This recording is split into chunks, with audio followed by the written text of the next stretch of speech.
If we don't keep equity and literacy at the center, then we can really get off track. Today is really about the responsibility of us as teacher leaders, as school leaders, and as district leaders, training our minds, training our instructional practice to match the needs of students. 2 of 3 eighth grade students are not proficient in reading in this country. It is a problem. This is how we feel around what is happening for our youngest learners and making sure that they're reading.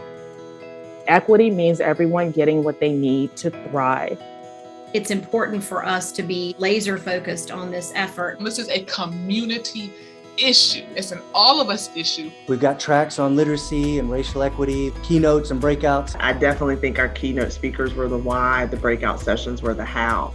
Really helped me connect my why with my how in a very new way. What inspires me? What gives me sort of like the drive to do this and to write these stories? You, brother, you. When I read your books, I see myself and I reflect on my life. The numbers say Black kids don't read. My response isn't let's not publish books. My response is let's publish books. It sets you free. It can liberate you. Literacy is liberation. If we're not intellectually affirming their race and their culture, then they're not going to do well. These kids are all in different places and they need you to meet them where they are.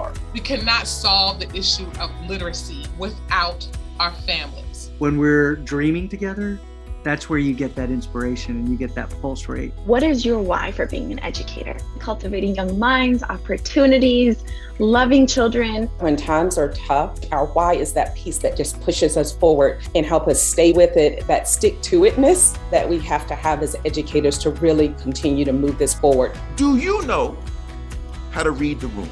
Are you literate when it comes to your kids? I know I'm preaching to the choir, but even the choir got to learn new songs. Teaching reading is rocket science. Reading development doesn't end in elementary school, so let's not forget about our commitment to readers all the way through 12th grade.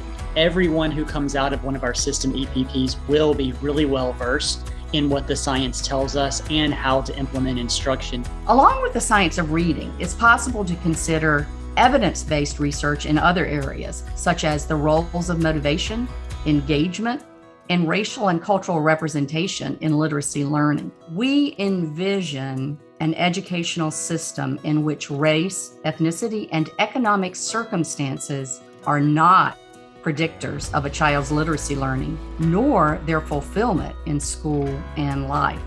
The state board was invested in this work, the UNC system is invested in this work, as well as the governor and the legislature, all rowing in the same direction to ensure that our children have what they need to become proficient readers. I am so excited for North Carolina and where we're headed.